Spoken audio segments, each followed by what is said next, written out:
Arakunda, Honorable Halifa Saleh, has called on his colleagues to be conscious of the challenges facing the country. He made this call at the National Assembly during his contribution to the adjournment debate on Tuesday, April 25, 2017. Honorable Saleh informed his colleagues that change has come at the most challenging period of our history and that their attention has been drawn to the fact that this is a youthful National Assembly. This is an asset, Honorable Saleh asserted. Han Saleh told his colleagues that an informed citizenry is a sovereign citizenry, a sovereign citizenry is a liberated citizenry, and a liberated citizenry is a citizenry that can bring about development.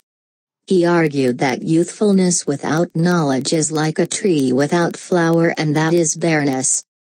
Halifa noted that the key to their salvation is knowledge, and that he told the people when they were moving about during the presidential and National Assembly elections, that 296,000 children are in our lower basic schools, 95,000 in our middle schools, and 51,000 in our senior secondary schools.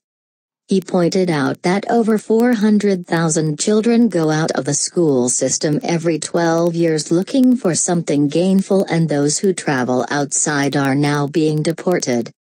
He said he traveled with them, and all what they kept on saying is we need employment.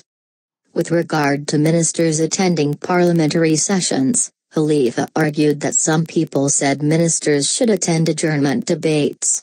However, he said according to Section 18 of the Standing Orders, they as National Assembly members have every right to pose 5 questions to every minister that they wish to answer their questions. So they must come here to answer our questions, he said.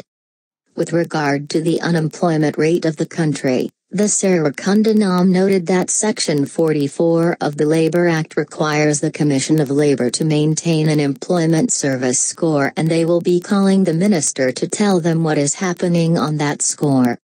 This is necessary precisely because the purpose of that employment service score is to match employment seekers with employment and to keep a register of those who are seeking employment, Honorable Saleh posited. With regard to the economy, Honorable Saleh informed his colleagues that 20% of the GDP comes from agriculture, 15% from industrial production, and 65% from services.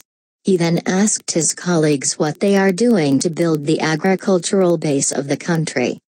He asked whether we will be able to produce enough by providing fertilizer, seeds, and farm implements to farmers.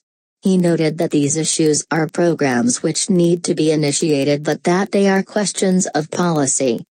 They are questions of policy precisely because the issue of employment, the provision of social amenities like water, electricity, and infrastructural development cannot be addressed without building the productive base of the economy, Honorable Saleh stated.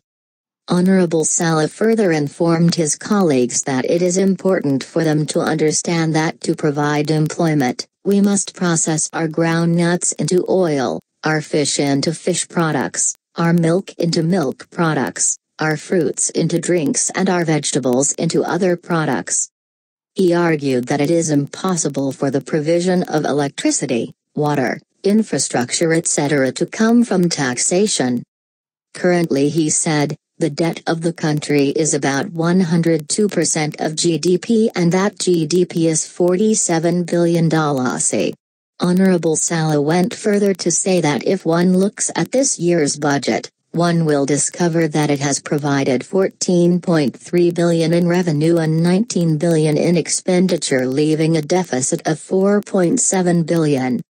We are running a deficit of $4.7 billion, and people are talking about increasing income. Where is it going to come from? Because the international community will not accept that deficit to rise and be funded by domestic borrowing, Honorable Saleh asserted. Honorable Saleh told his colleagues that they are dealing with a crisis and they should be conscious of that. To conclude, Honorable Saleh said to address the challenges stated above, they must add value to their producers, and in so doing they will expand the service sector, thereby expand the productive sector.